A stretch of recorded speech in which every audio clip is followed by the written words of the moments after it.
on this week's episode of I-45 Confidential. I had made up my mind. I was going to go to Paris. I don't care how. I couldn't find the words to tell you. So you sneak out and go join Harriet Tubman's Underground Railroad? What? They said you were 593 pounds. Spit on it. That's how close. I didn't get it to the age of like 27, so it's something that grew on me and I had to get used to it. That bitch could have burned down. Yeah. I did not care.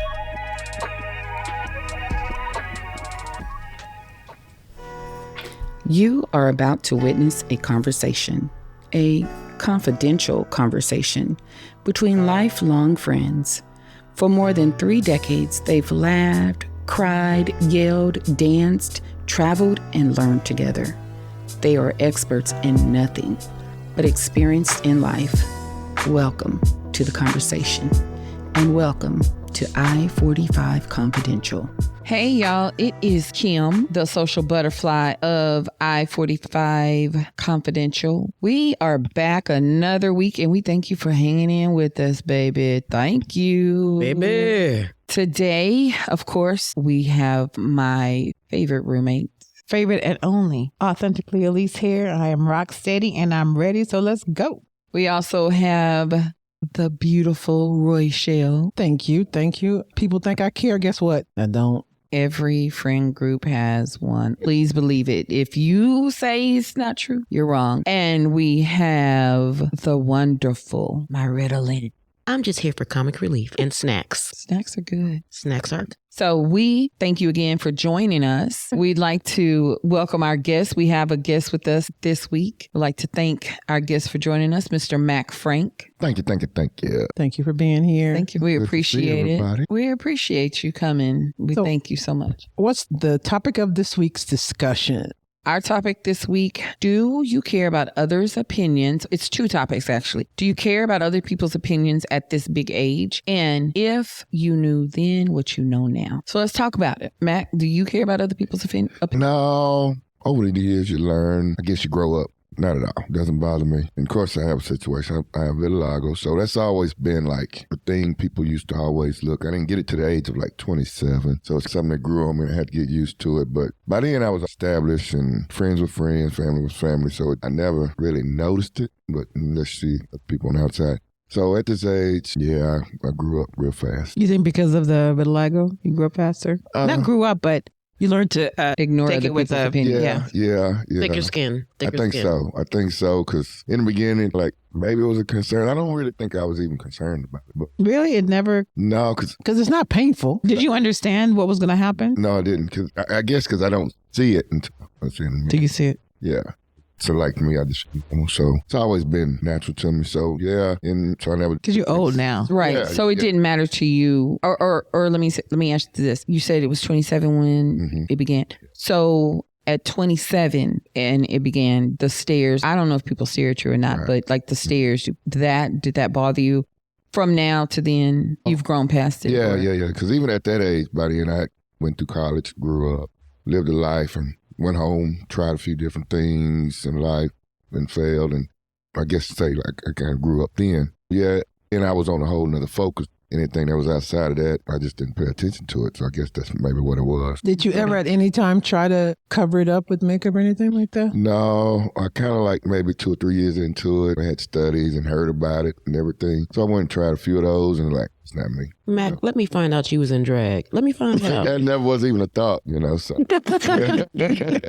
Yeah, because my husband has a friend who's losing his hair. My husband has a full head of beautiful hair, by the way. And I just want to preface I that. don't want to be weird, but it is pretty. Okay. He does have nice hair. Yeah. But his friend is losing his hair, and when he talks about it, it seems like it's almost like it's traumatizing to him. A man who in his late 20s or early 30s who's starting to lose their hair. I didn't know men were so concerned about how they look. Oh, yeah. He's really bad. Oh, no, they're very concerned. They are. Yeah. But vanity has no boundaries. But your brother's different, so you might not have seen it with him so much. But yeah, I'm sure Brooklyn's been through it. Kobe's been through it. I know my boys are still... No. Kobe's not Kobe could care less.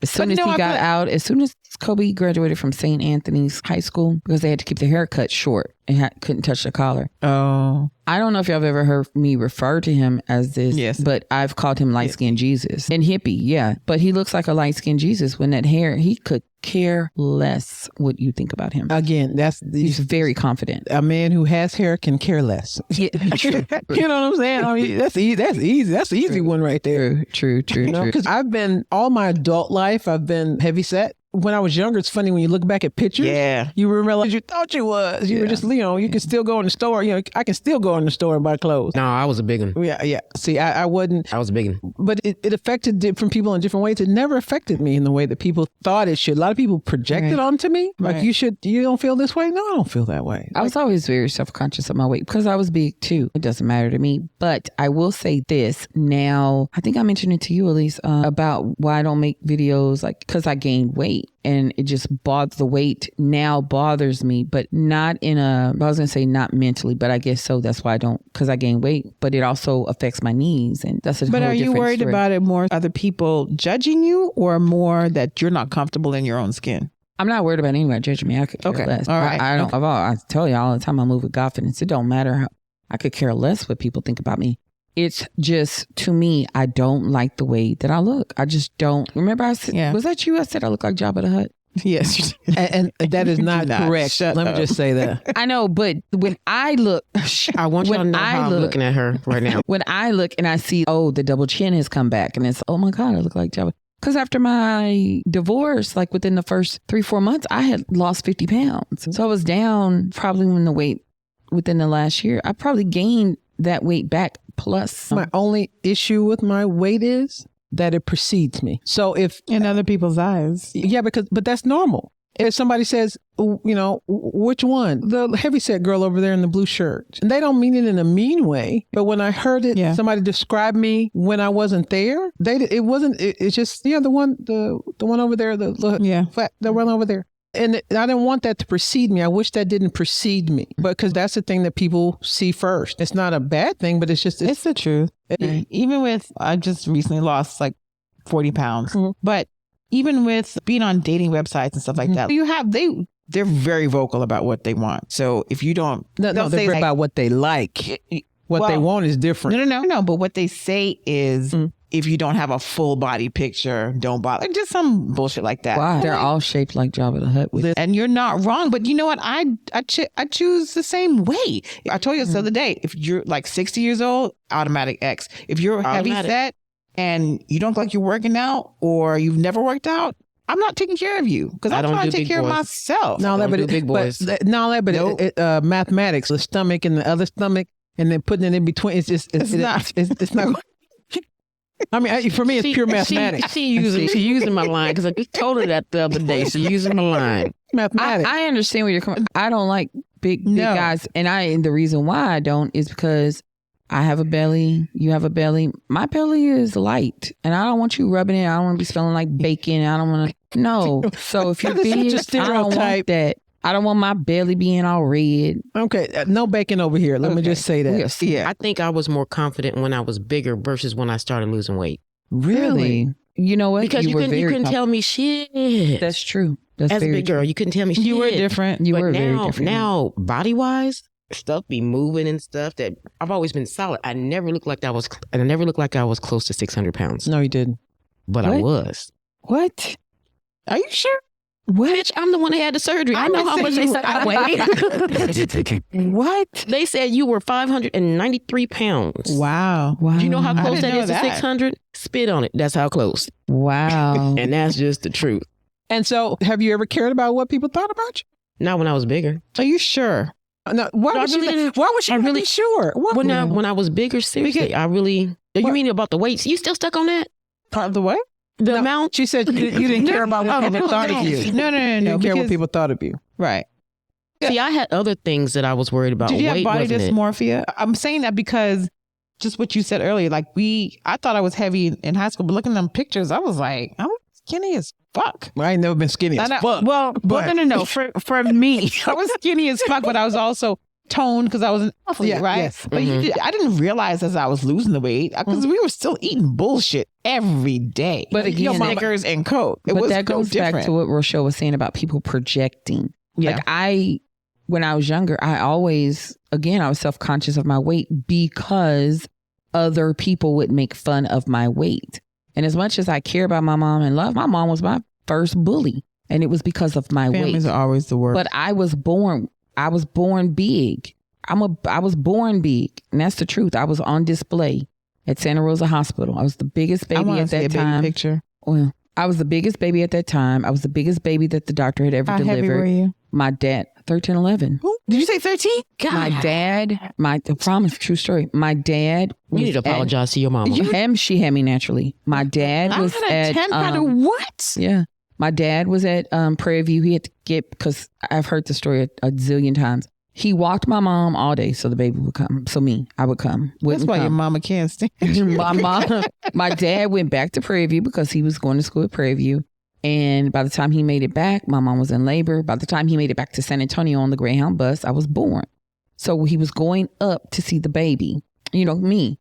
And at the time, it was a security guard, and he was going up too. They're going to the same floor.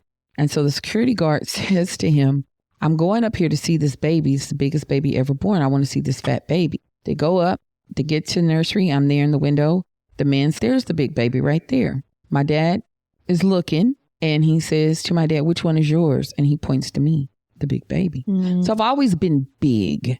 I've always been big. But you was a giant. It is what it is. Take that up with my mama, who ate pecan pies every day. Literally baked 2 pecan pies. She'd get up in the morning, bake a pecan pie. She'd eat it before everybody got home. And then before they came home, she would bake another one. If you can't eat when you're pregnant, when the fuck I mean, eat? I ate. I ate a lot too, yeah. When I was pregnant with Jordan, I was baking all the time at night. I didn't bake, but I ate cookies a lot. My mom would be like, I'm going to show Curtis. I'm going to tell him. I'm like, go fucked up. But your self-esteem, my self-esteem is intact for one reason and one reason only. My mother. My mother never discouraged, never spoke to me in a way that was disparaging. I've always been heavy. My mom has always been real thin. She don't like sweets. I don't know how that skipped a generation. I don't know. My mom was always perfect size. The world's ideal of a body ideal was my mother. If I had just a little bit of her, I'm okay. Right. Literally, never have I ever had a self-esteem issue. No. Never. No, because you approached people like you didn't have an issue. No. And they treated you in kind. Yeah. Right. No, I don't. And I never really put that on anybody else either, because it goes both ways. But you know what's funny though? Whenever I would walk in the room, this is how I felt. I was a motherfucking Jedi. I was a big girl, but you swore I was a size 6. Solid. It's a solid 6. Yeah. Thank you very much. Yeah. But no, it does make a big old difference though when you have a different type of poise, a different type of balance. When I was more secure with myself then. That's the best way to put it. Way more secure with myself. When does weight become an issue of not self-esteem but health? At what point? 40. 40. Yeah. Or is it a number? I don't think that was my number. I guess because there are healthy, overweight people, but and they are underweight. Right. And so I'm sorry, I said I don't think that age is true, but I don't know. Health wise, nowadays with the food that we eat, I think you need to be concerned early, before 40. I think you need to be concerned before, like, you're in your 20s. No, we're supposed to, but we weren't taught that. But it's not just so the you catch food. it later on. It's not just the food. No, it's not. It's if you've ever sat down with a French person for a 2-hour lunch, or an Italian for a 2-hour lunch, or a Spanish person at 11 p.m. at night, and you realize they eat, but it's maybe it's the activities that it's Mack activity. Frank, have you ever been fat? No, I guess it's genetics for me. Oh, okay. Yeah, then I got the wrong genetics. So then you can sit down at 11 o'clock and eat. Okay. And I get my daughter's she got pretty face, little waist, all that. And we always talk about it because I told her it skipped a generation. I don't know why. My mama had disco titties. Disco titties are those are the kind of titties where you can wear a bandeau top, or remember that little triangle, upside down triangle? That, like, my mom used to wear those. That's what I call them, disco titties. Yeah, I saw Annie's. Yeah. So I don't have disco titties. I have to have a bra on at all times. All right. I wish that we were videoing this, because my face right now. But you know what I'm saying when I say disco titty. I do. I understand very well. Okay. I never heard this before. Did you make it up? No, my mom was disco everything. Okay. You know what a disco nap is, right? Yes. Okay. Yeah. What the hell is a disco nap? And you want to go out late, so you a little nap before you go out about 11:30. That was back in the day. We did it. Yeah, that was back in the day. Disco nap, babe. Right now it's like 11:30. I wish you would. I'm in the bed at 8:00. And why are you calling my phone talking about, do you want to go somewhere? No. What's outside? Let me tell you, at 10 o'clock, 10:30, my phone goes into a sleep mode. Everything goes great. I feel like you call me after 10 o'clock, you don't love me. You don't. Because at 10:30, it's going to go. Yeah, remember we were kids?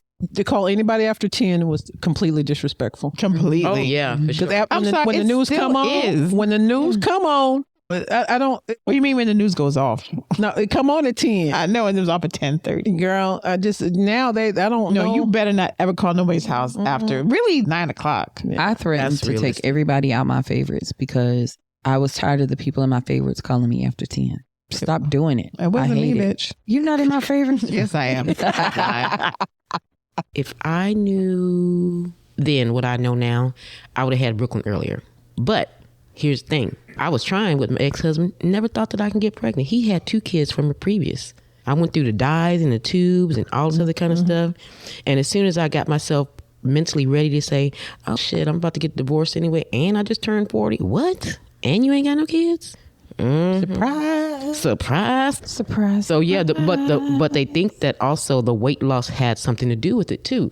The fertility. Yeah, because your ass got finer and you were just out there doing your thing. I was not like out there, but I was out there. Yeah. I'm playing, but okay.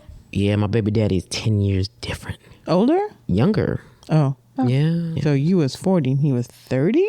Yeah. Oh, you was doing that data style. Yes, Lord, I was doing that. That's how I felt. Like I needed to bounce on that. Not literally. See, I hate you, Kim. That's a very strong word. If I knew what I knew now, what I knew then, something like that. If I knew now what I knew then. If I knew now what If I knew then what I know now. Thank you. See, that's when you got good friends that don't, help you, correct you, but you feel okay about it.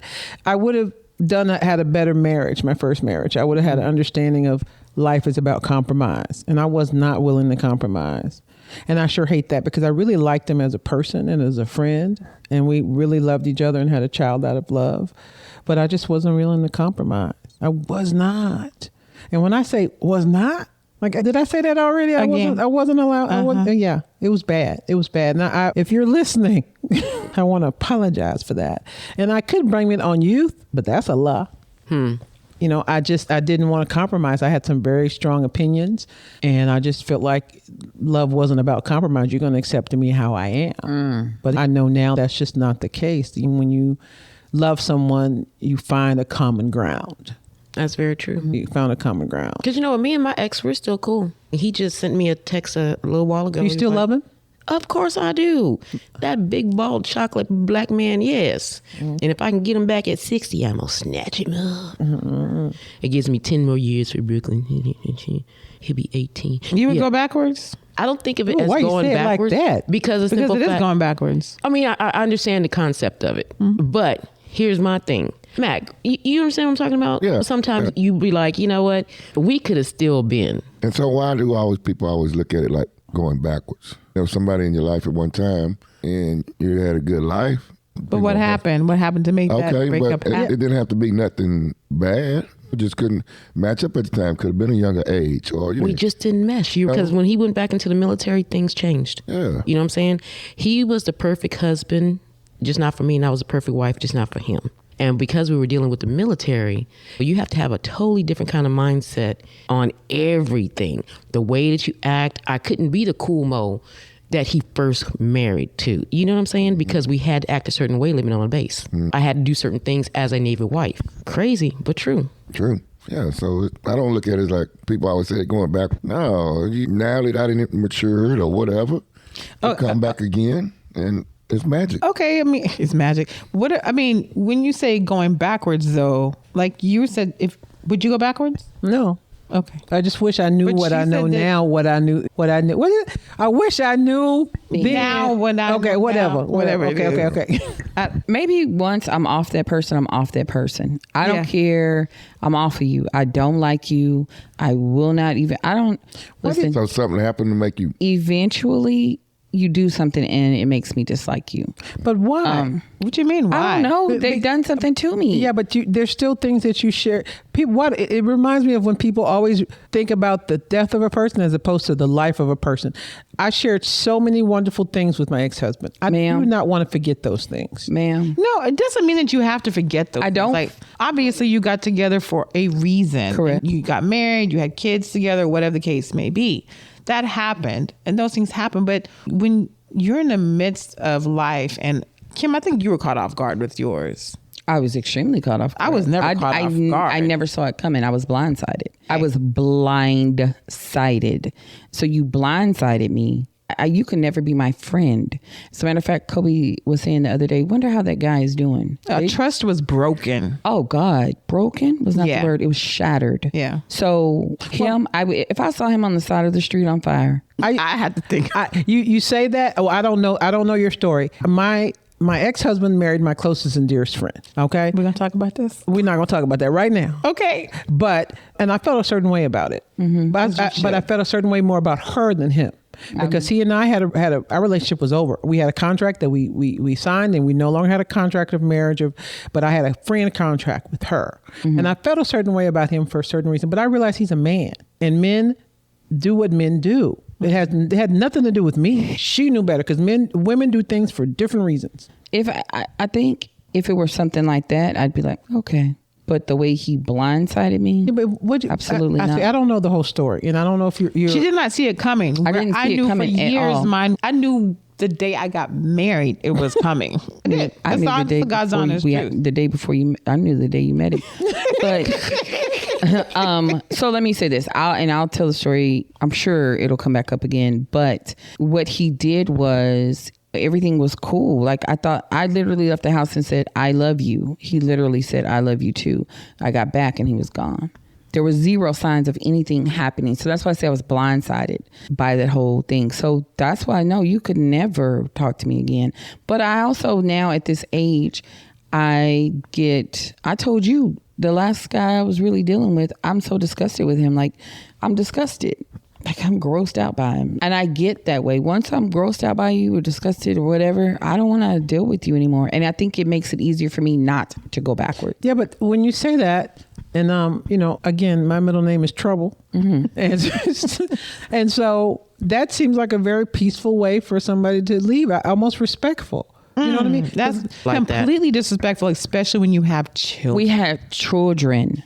2 children. So you would prefer a whole I would have preferred to say knock, drag out, police, arguing. First of all, but you don't have your children. I'm not that person. I'm not gonna. And I think for me, what happened was the whole blindsided thing. But over the years, because we were together 19 years, so over the years, I say, hey, if you don't want to be here, let me know. If I don't want to be here, I'm going to let you know. And we had agreed that we would say that we're unhappy. So now, people now, and I've said this before, 8-9 years later, people see us and they're like, what do you see me? Like, how's your husband? Da, da, da. I don't have a husband. They're thrown off because everyone thought that things were great. I thought that things were great. We didn't argue. I never caught him having an affair. I never knew about any other people. Like, it was never like he talked about us all the time. I talked about him. Like, we were a family unit. So I did not know at all. I felt there was a disconnect, and that was the first time I felt there was a disconnect. And when I went to address it, it was too late because he was already gone. We never had a disconnect, and it wasn't a disconnect where I thought, oh, he's getting ready to walk out the door. It was just a disconnect of we're not getting along. Maybe we need to go to counseling. Not getting along, but we're quieter with each other now. Mm-hmm. So maybe we need to go to counseling and see. But he literally got up and walked out, sneaking things out of his house. Sneaking things out of our house for a month. I had no earthly idea that's what he was doing. So, yeah, there's nothing anybody could say to make me Forget about that. There's nothing anybody could say to say, oh, y'all had these times. We did. We had 2 kids. We raised 2 kids. But you left your kids. Lee said, he doesn't contact our kids. He doesn't talk to our kids. Our kids don't. Every blue moon, he'll reach out to and they one weren't of them. Young kids. No, they were grown. My daughter was in her second year. Relationships with them. Second year of college. Going into her second year of college. Kobe was his senior year, going into his senior year of school. And you just, okay. I'm like, I called, hey, where are you? Because you were here 30 minutes ago. Where are you now? I'm not coming back. What? Sir, what are you talking about? No, I couldn't find the words to tell you. So you sneak out and go join Harriet Tubman's Underground Railroad? I don't understand what's happening here. So my whole world was completely shattered. And this is a good question. So what do you wish you knew then that you know now? I would have paid better attention to my significant other.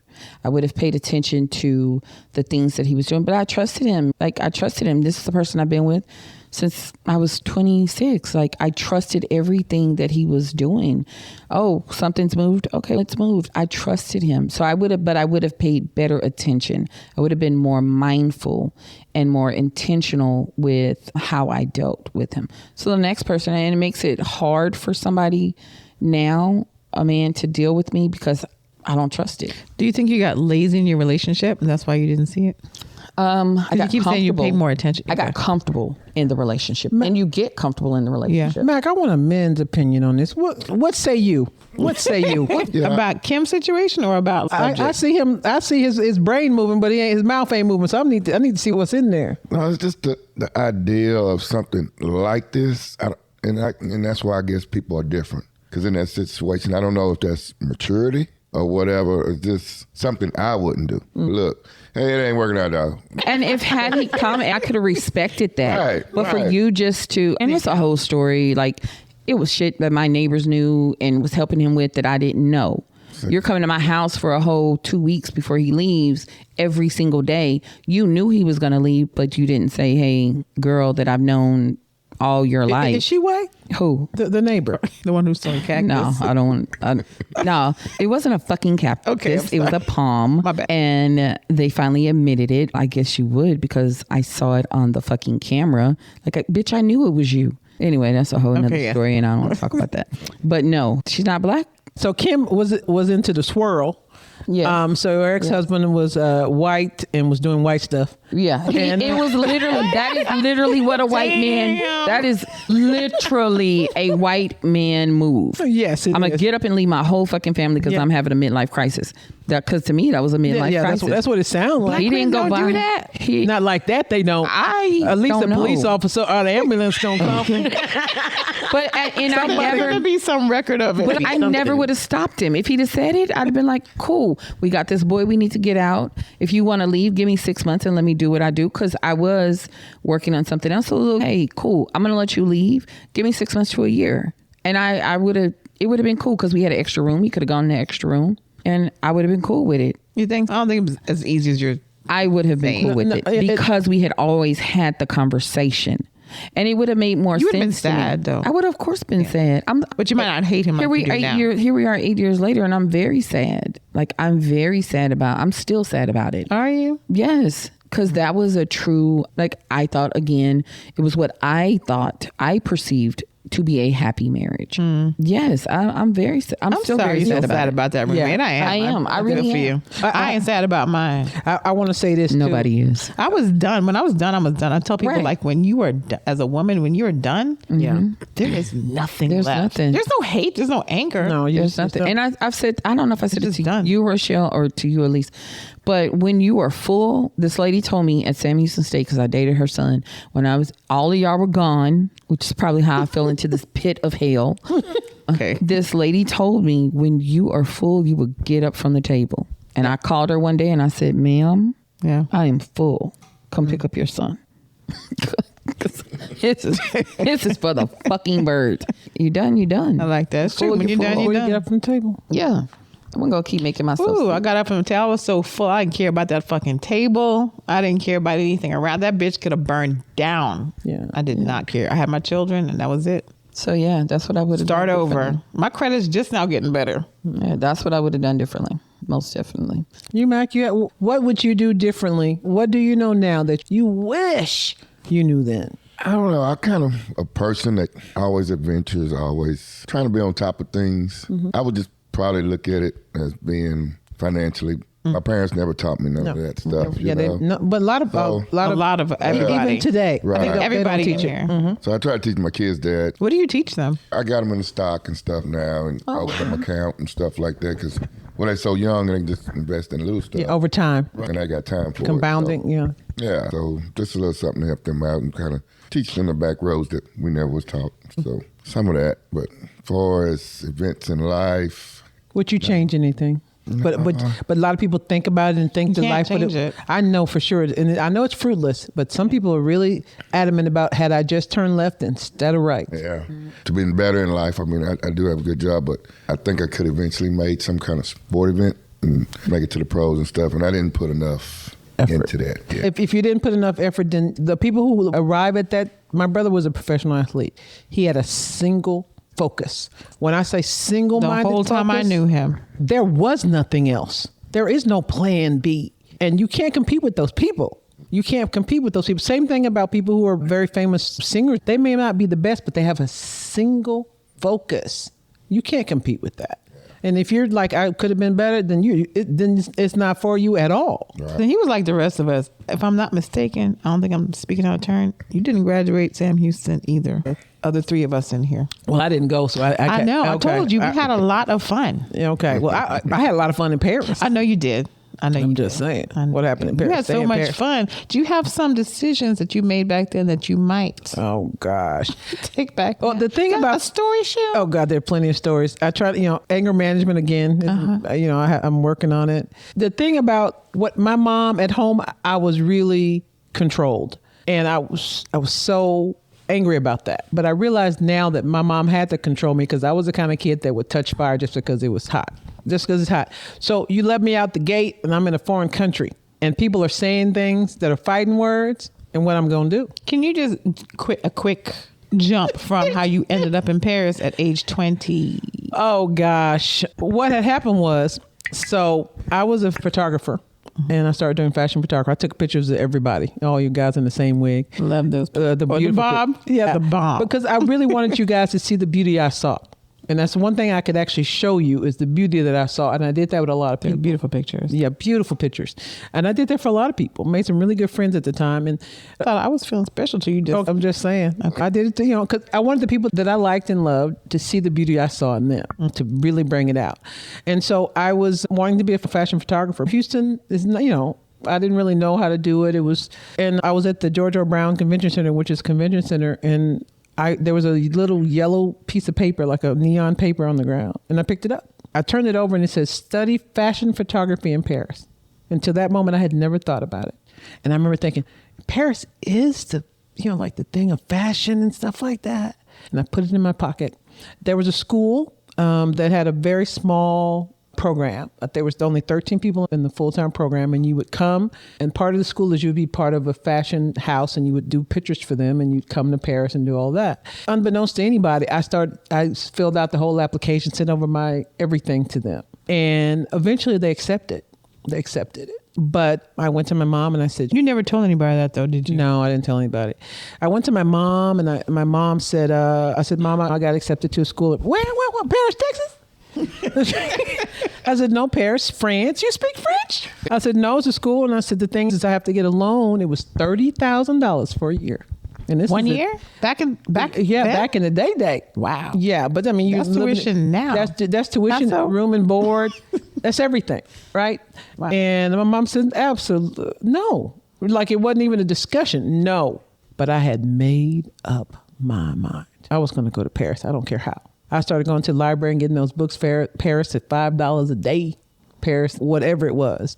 Before TikTok, huh? Yeah, way before TikTok. Way before. Shit, if you could move to Paris now with TikTok, you got everything. I know where to go. And I made my decision. I had to run away from home because I was afraid that my parents would convince me not to go, talk some good sense into me, and I left. But that's not a decision you would change. You would never change that I would decision. never change that. That's what I was going to ask. So when you were in Paris, was there something that you would change? Anything that you would change? Let me just say this. I don't have any regret. I was going to say but she said that before. She lives her life with no regret. I don't. But my anger got a lot. Okay. You don't get into those anger issues. Oh, let me just say, okay. Tell a story. So back in the day, 1990 something. It's 90 something. In Paris, most people didn't have phones. Even it's a very in the homes. Yes, Really? But in Paris, they had internet. They didn't have phone booth. You have to go to a phone booth and you have to use a special card in the phone booth. So I would call my parents once a week on Sundays. And so I came out to a booth and I was waiting. And there was a guy already in the booth, a French guy in the booth, and there was already somebody waiting to go into the booth. So we're sitting there, you make that kind of face, you're waiting, you do the time thing. And I noticed that they were waiting for a long time. And so I knocked on the door. I'm not afraid of anybody. I knocked on the door and I looked at my watch and go, yeah. And the guy goes, okay. So we're standing there. Now a third person has come. So there's 3 people waiting for the phone. The guy's still on the phone. So it's common courtesy. As you know, in any big city or things like that, there's common courtesies, right? So at this point, I knock on the door again because I told him, look, there's 3 people waiting. Can you wrap it up or whatever? He turned his back to me. So I opened the door and I said, can you be mindful of it? And he says to me, oh, shit. He says, you need to go back to Africa. Oh, okay. I grabbed his hair and I pulled it to the ground. He had hippie hair. I pulled it to the, he had glasses on too. I pulled him to the ground. And I remember this African guy was walking by. He says, Mama, you okay? I said, you need to ask him. You need to ask him. And about that time, the police, it was a time where they had all those bombs and stuff in Paris. And the police came by and said, what seems to be the problem? And so I start speaking. And it goes, oh, you're American. This is, you like Paris? Yeah, you need to talk to him. Because you're holding the hair. No, I let go eventually. But when I say he was completely combobulated, I don't even know how they say that word. Discombobulated. And then same thing for him. When he heard me speaking French and English and my accent, he apologized. He was sincere. But 3 seconds ago, I was African. I've had a lot of instances with. I was going to say that wasn't your first encounter. You had a few encounters though with police in France in America. No, but Paris. I don't mess with police in America. Paris. Yeah, because in Paris they were a little different towards you, were they not? Yeah, but when they think you're African and they want to check your papers to see if they can get you to go back to where, fly you back, they'd stop you. And they much like they do the Mexicans here. Yes, but the problem is I have an American passport, which is literally gold. And so I knew that they couldn't do anything to me. So I would always... Don't give them ideas. No. So were you wearing... Because you know how Americans act when they go overseas sometimes. Huh? Yeah. Sometimes. You know how Americans act when they go overseas sometimes. Yeah, I didn't do that. Were you wearing your blue dress? Oh, you want... What? Remember the story I told you about? I was going to... So in France, if you work and you do certain hours as an artist, they pay you. You get like unemployment, but for an artist. So if you make $1 million this year because you have a hit record, next year they pay you $1 million. So I want to get into the system. There's a guy who had this club, and so we need to move. No, no. You pay 70% in taxes. And but you've never worried about food or. No, I never place to live. You don't have to worry about that. Then you don't. But I'm just saying. Okay, anyway, low hanging fruit, and so. So I go to this place and because I want to try to get a job, and I go in. It's a bar, and so this guy sitting behind the bar. It's like one of those round tables. He looks kind of like a mafioso, kind of a little bit heavy, cigar in the mouth, shirt unbuttoned, pinky ring, right? Pinky ring. Jesus. And so I'm going to see the boss because he's going to hire me or whatever. So he got his henchman right next to him. So he ain't really talking. His henchman is talking, right? We want you to come in about working here or whatever. I said, sure. And so they think I don't speak French because one of the things I did in the very beginning is learn French so I can understand what everybody was saying. It was very important to me. But they thought that Americans never learn French because most Americans don't. So they're talking in front of me. I let them do it, right? So, how long have you been here at that point? Been there at that point? Probably been there almost a year. So the guy looks at me and goes, "Can you sing this kind of music?" Of course, I can sing that kind of music. Whatever. What kind of music was it? It was gospel. Oh, okay. In a club. No comment. I can neither confirm nor deny. And so then the guy looks at him and he said, "Ask her if she has a blue dress." He said, do you have a blue dress? I said, a blue dress? He said, a blue sequin dress. We want you to wear a blue sequin dress. I had made up my mind at that point. You gonna get that blue dress. I wasn't gonna work for them. It starts with a blue dress, honey. Where does it finish? Controlling you. All of that. But when you're an entertainer, sometimes you're there for their pleasure. And what do you call somebody who's there for your pleasure? Huh? What do you call them? And I'm sorry, maybe not. I know, but that's what it is. But that's what it is. But Yeah, what I it got it. is. I got it. And so I made a decision at that point. I wasn't going to work with them. That was a really good opportunity because once you're in the system. How did you know? Was it an instinct? Because you didn't grow up there, right? Yeah. You'd only been there for a year. Mm-hmm. Was it instinct or was it more that you had seen enough at that point? No, my mama. So then that's an instance of you not really caring what anybody thought. You walked away from a job that would have been good for you. I walked away from many things in France because of that. But you didn't walk away from the gypsy, but that's another story. The gypsies, they beg to be engaged with. You didn't walk away from the gypsy and that baby. I tell the gypsy story. No, I don't want to. See, everybody going to think that I got an anger issue. Okay. You do. Say, I have an anger issue. You do. It's the best story ever. No, it's not. I'm going to paraphrase the story for y'all then. No, you can't paraphrase. You got to tell the story. Let's tell the story. We're But way you don't up. regret that gypsy story? You don't? Oh, I do not regret anything. First of all, talk about it, but you got to explain to people who've never been to Europe or places like that where they have gypsies. Okay. What happened? Okay, so I was a street performer, a busker is what they call it officially, where I sang in the subway and I made really good money. And the thing is that gypsies, they tend to come in and take advantage of situations. Gypsies are actually very good musicians. And so a lot of them came over and decided they wanted to come and make money. The thing is they have a different rule of etiquette. They have a different moral compass. It's different. I didn't say it was better or worse. It's just different. And so what would happen is they would test me. So if I'm in a car trying to sing or whatever, they would come through and collect the money. I wouldn't say anything because I was like, okay, because I don't like conflict. I'm okay till I'm not okay. I'm okay till I'm not okay. And when she's not okay, I'm not okay. Nobody's okay. Nobody's okay. This gypsy with a baby on her back kept collecting my money.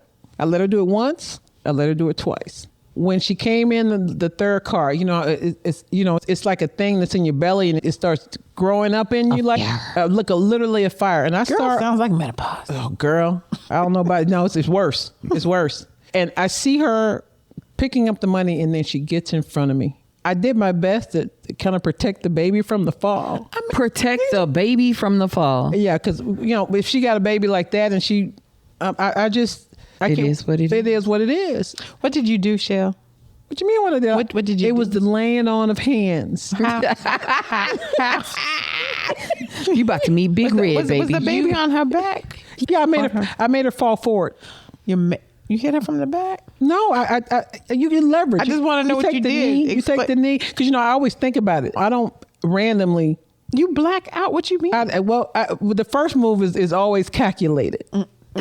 And then after that, It's a blackout. But I watch my surroundings now. I'm not going to be.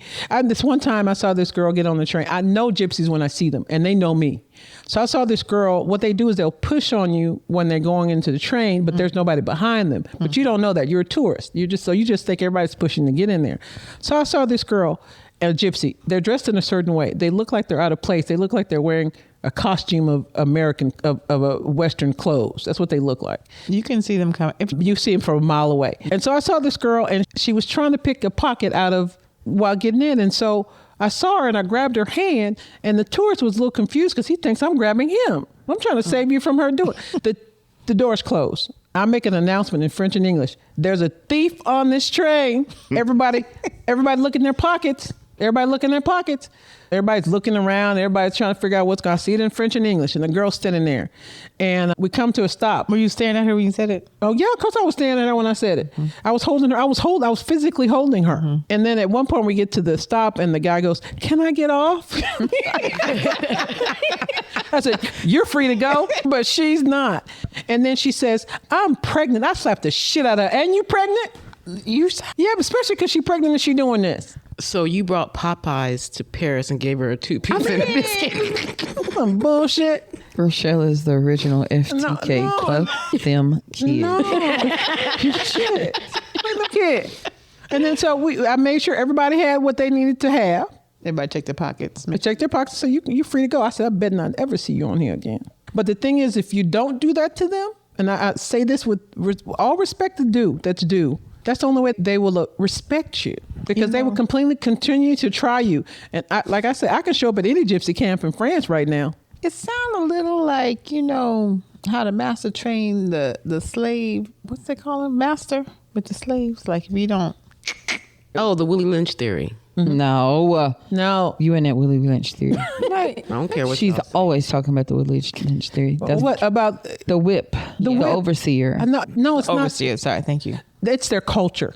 It's their Right, that's their culture. is their culture. Yeah. It's their culture. If you're weak, it's your fault you're weak. And that's the same thing in certain cultures in Africa and Nigeria. If I take advantage of you, it's your fault you're stupid. It's not my fault that you fell for it. That goes into other people's perception of you and their opinions of you.